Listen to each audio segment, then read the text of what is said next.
जैसे ही ईरान ने Donald Trump की पूंछ पर पैर रखा, वैसे ही वो बेंजामिन नेतन्याहू को गरियाने लगा। वो बेंजामिन नेतन्याहू जिसको वो अपना सबसे करीबी मित्र मानता है, यार मानता है, प्राणों से प्रिय मानता है, और जिसके लिए ईरान पर हमला तक कर दिया, जिसके लिए लेबनान और गजा आज तक इस दोस्ती का खामियाजा भुगत रहे हैं। तो आखिर ऐसा क्या हो गया? ऐसी कौन सी दुखती रग ईरान ने पकड़ ली है कि डोनाल्ड ट्रंप अब बेंजामिन नेतन्याहू को ना सिर्फ पागल करार दे रहा है, बल्कि यह भी कह रहा है कि अगर हम नहीं होते तो तुम जेल में होते। क्या वजह है? आज इस वीडियो के बारे में भी मैं आपको बताऊंगा। और कैसे साउथ लेबनान का एक किला इजराइल के लिए, आईडीएफ के लिए एक बड़ा, समझ लीजिए कि मौत का कुआं बन गया, उस खबर के बारे में।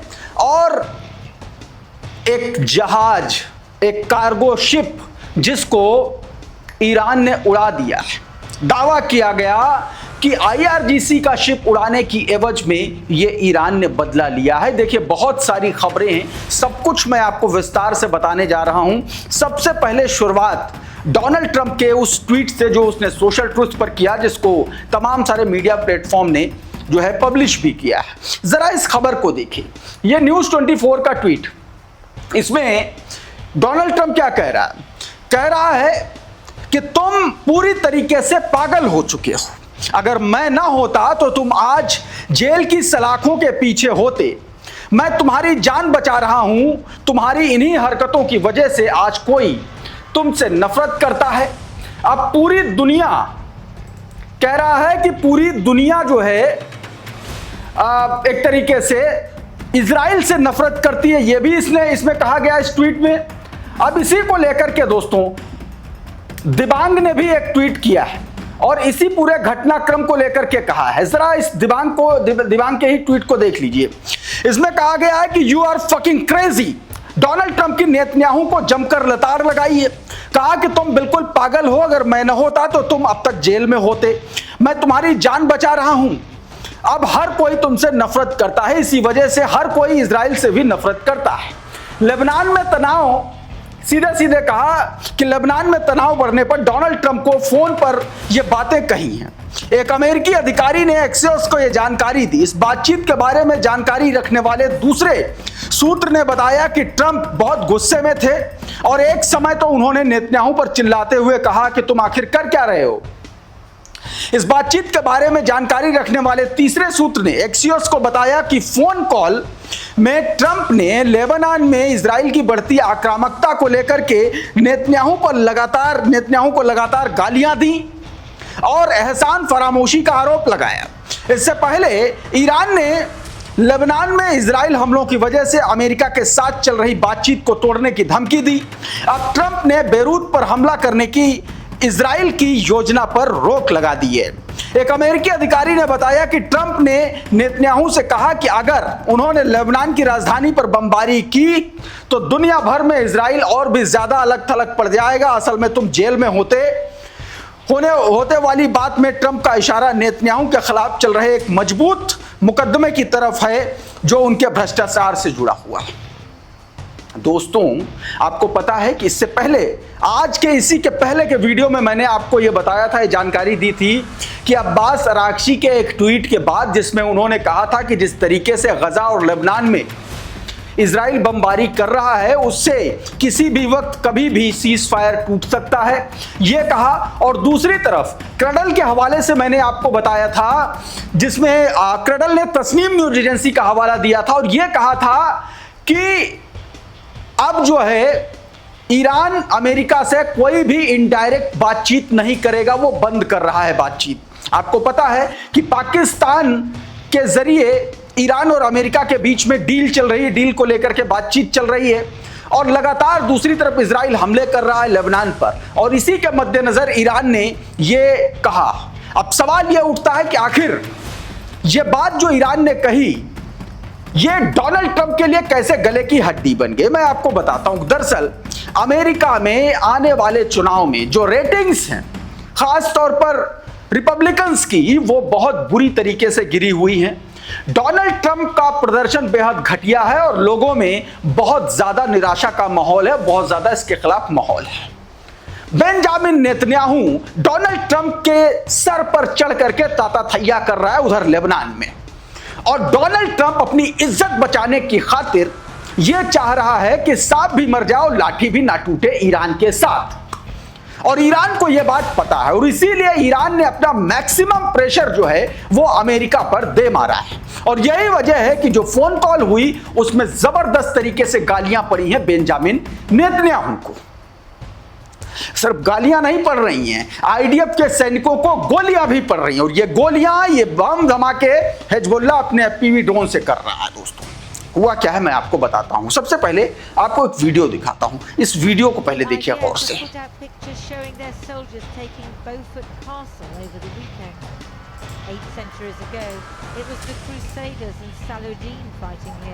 अब आपने ये वीडियो देख लिया होगा। इस वीडियो में इजराइल के सैनिक हैं जो लेबनान के उस किले पर कब्जा कर रहे हैं, कब्जा करते हुए नजर आ रहे हैं।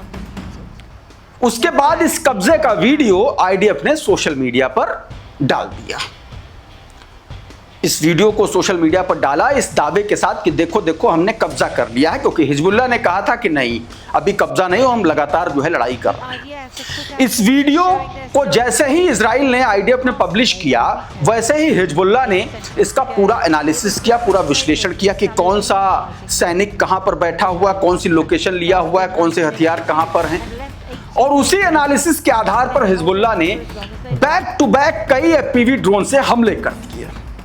हालात ये बन पड़े जो दावा किया जा रहा है ड्रॉप साइट की खबर में कहा जा रहा है, ये देखिए जरा ड्रॉप साइट की खबर है जिसमें एनालिसिस में ड्रॉप साइट के दोनों पत्रकार ये बताते हुए नजर आ रहे हैं। दावा ये किया गया कि हिजबुल्लाह ने 3 इजरायली सैनिकों को मार गिराया है, 3 इजरायली सैनिकों को। ड्रॉप साइट का ये ट्वीट देखिए, बताया गया कि drop sites Sarmad Jawad and Murtaza Hussain break down how Hezbollah killed 3 Israeli soldiers and wounded at least 6 near the newly captured Beaufort Castle। Beaufort Castle जो बड़ा एक तरीके से ऐतिहासिक किला है लेबनान का, 900 साल पुराना किला बताया जाता है, उसको इन्होंने ब्रेक डाउन किया कि कैसे 3 इजरायली सैनिकों को मौत के घाट उतारा और कैसे 6 इजरायली सैनिक जो है उसमें घायल हुए हैं। और वही तरीका निकाला हिजबुल्लाह ने कि एनालिसिस किया उस वीडियो का, उसी के आधार पर अटैक कर दिया। उधर बेंजामिन नेतन्याहू लगातार अलग अलग ठिकानों पर हमले कर रहा है। ये आईडीएफ के हमलों की तस्वीरें हैं, ताज़ा हमलों की तस्वीरें, बीती रात की ये तस्वीरें हैं। ये लेबनान के अलग अलग इलाकों में इजराइल ने ये हमले किए हैं और ये हमले तब हो रहे हैं जब लगातार डोनाल्ड ट्रंप जो है मना कर रहा है, बुरी तरीके से झाड़ लगाई है बेंजामिन नेतन्याहू को, उसके बाद के ये हमले हैं। इसका बहुत सीधा सीधा मतलब है कि किसी भी कीमत पर बाई हुक और by crook Israel Benjamin Netanyahu ये चाहता है कि ईरान के साथ जो डील अमेरिका की होने वाली है वो किसी भी तरीके से टूट जाए, ताकि ईरान के साथ एक बार फिर से जंग शुरू हो सके। कम से कम सुलेमान अहमद ने जो तस्वीरें जारी की हैं उसमें ये बात समझ में आ रही है। एक और तस्वीर में देखिए, मिडिल ईस्ट मॉनिटर का भी ये खबर देख लीजिए। इसमें बेंजामिन नेतन्याहू ने ये कहा है, मतलब बातचीत के बावजूद, डोनाल्ड ट्रंप से बातचीत हुई उसके बावजूद ये कहा कि आप लोग जो है हमले जारी रखिए। क्या बताया गया?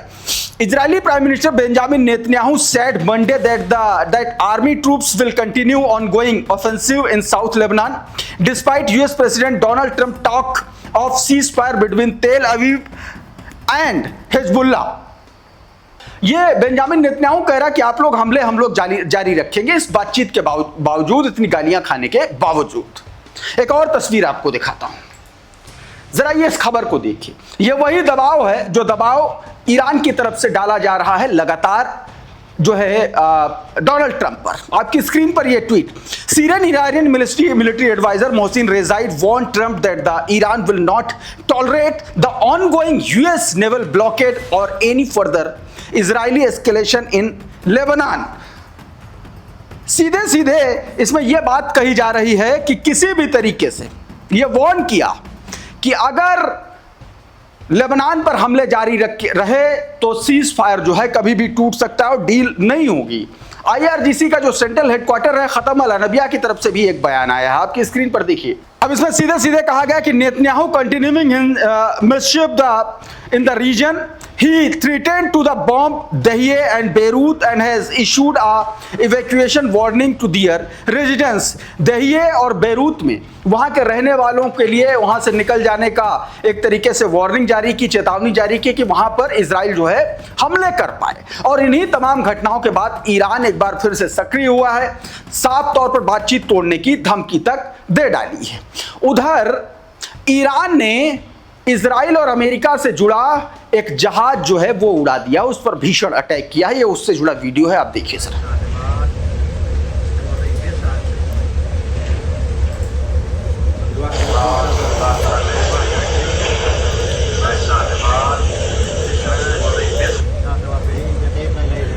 आरटी हिंदी ने ये वीडियो जारी किया। अब इस पर दोस्तों हुआ क्या है, घटनाक्रम क्या हुआ है, मैं आपको बताता हूं।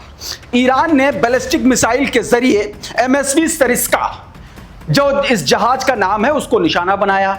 ईरान ने यह दावा किया है और यह जहाज इसलिए निशाना बनाया गया क्योंकि अमेरिका ने ओमान के पास उसके एक जहाज को निशाना बनाया और उसके जवाब में ईरान ने इजराइल और अमेरिका से जुड़े हुए इस एक तरीके से जहाज को निशाना बनाया। मधुरेंद्र का ये ट्वीट देखिए आपकी स्क्रीन पर। बता रहे हैं कि इराकी जल क्षेत्र में यूएस इजरायली कार्गो जहाज पर ईरान का मिसाइल अटैक हुआ है। ईरानी सरकारी टीवी के मुताबिक आईआरजीसी ने दावा किया कि उनकी नौसेना ने पनामा ध्वज वाले कार्गो जहाज MSV सरिस्का V पर क्रूज मिसाइल दागी है। ईरान का आरोप है कि ये हमला और ओमान सागर में एक ईरानी जहाज पर हुए हमले के जवाब में किया गया। दूसरी ओर इराक के अल सुमारिया न्यूज के अनुसार जहाज कसर बंदरगाह पर माल उतारने के बाद इराकी जल क्षेत्र में विस्फोट से क्षतिग्रस्त हुआ। कुछ प्रारंभिक रिपोर्टों में तकनीकी खराबी की संभावना जताई गई, जबकि यूके MTO ने इसे अज्ञात प्रोजेक्टाइल से टकराने की घटना बताई है। तो दोस्तों अभी के इस वीडियो में बहरहाल इतना ही। बहुत बहुत शुक्रिया, बहुत बहुत धन्यवाद। आप जुड़े रहिए आपके अपने channel the conflict lens TCL के साथ। नमस्कार।